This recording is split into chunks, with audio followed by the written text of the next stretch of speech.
Hello everybody, this is T with katescraftycloset, and today we're going to make this really clean and simple one layer card. So let's go ahead and get ourselves started. So the first thing I have here is a piece of cardstock. That's going to be a standard A2 size top folding card, which means it's 4 1/4 by 5 1/2. Score it at 5 1/2. And this is some Nita and Desert Storm cardstock. So the first thing I'm going to go ahead and do is I'm going to bring in my We Are Memory Keepers corner trumper. I'm going to use the 1/2 inch side. This is the 1/2 inch side. This is the rounder. So I'm just going to round my bottom edges of my card. All right, so you can put that away. The next thing I'm going to do, I am working on an altered book. So it's in the process, and I have these extra pages that I got to use for different things, and as well. So we're going to take a 2 1/2 inch circle punch, or if you have a die, that works just as well. Just going to use my punch because it's super easy. So I'm going to cut that out. And I'm going to go ahead and use some Ranger Archival sepia ink. And I'm going to ink up the edges of that circle.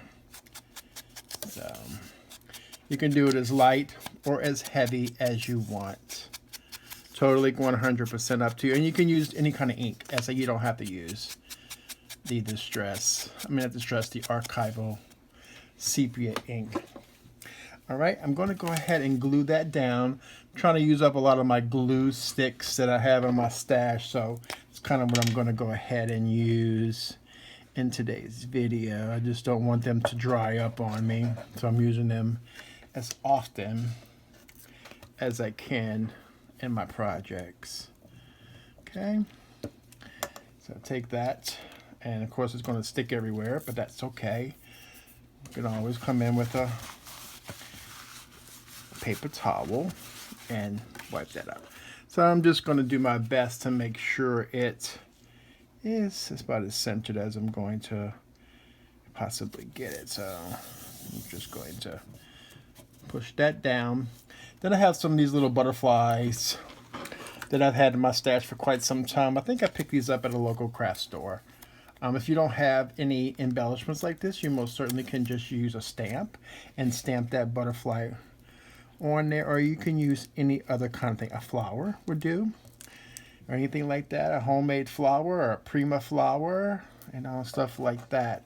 So I'm just going to kind of catty corner it right there, and this little butterfly has a little bit of dimension, so it actually can prop it up a little bit if you choose to do that. Okay, and then I have these little sentiment strips that I got out of a kit. I want to say these are from Anna Griffin. So I'm trying to use those up. So this one says thinking of you. It has some adhesive backing already on it. So I'm just going to go ahead and pull that off. And we're going to go ahead and just adhere that down onto our card. Like, these are really easy to mass produce. And they say you can use a stamp to put a sentiment on there as well. Then I'm going to go ahead and actually ink the edges of the card just so it doesn't look so flat. And so I'm just going to do it. I'm trying to do it as lightly as I possibly can, but it doesn't always work out that way. And I'm okay with that. I'm just using that same sepia archival ink from Ranger. Just kind of gives it a little feel, a little vintagey feel and all that. And then the last thing that we're going to do to this card is add some gems. You can add sequins, you can add pearls. I have these little gems that I'm going to go ahead and use. I'm going to grab my craft pick and I'm going to go ahead and do my best not to struggle too much because of the adhesive. And I'm just going to add these randomly on our card. I always do mine in odd numbers, in 3s or 5s, but mostly I use 3s. All right, and then I'm going to go ahead and use this last one, and then we'll be done. So how quick and simple and easy that card was to make, and like I said, easy to mass produce. And make a whole bunch of these at one time. You'll have them in your stash when you need them. You can change up the sentiments. It can be happy birthdays, thinking of you, hello, thank you. But I want to thank you all for joining me today. Make sure you go head over to the website, and you definitely want to sign up for the newsletter, because it definitely will get you more exclusive discounts and coupon codes in the future. I appreciate your business. I appreciate your support. I hope you enjoyed this card today and you have a crafty day, y'all.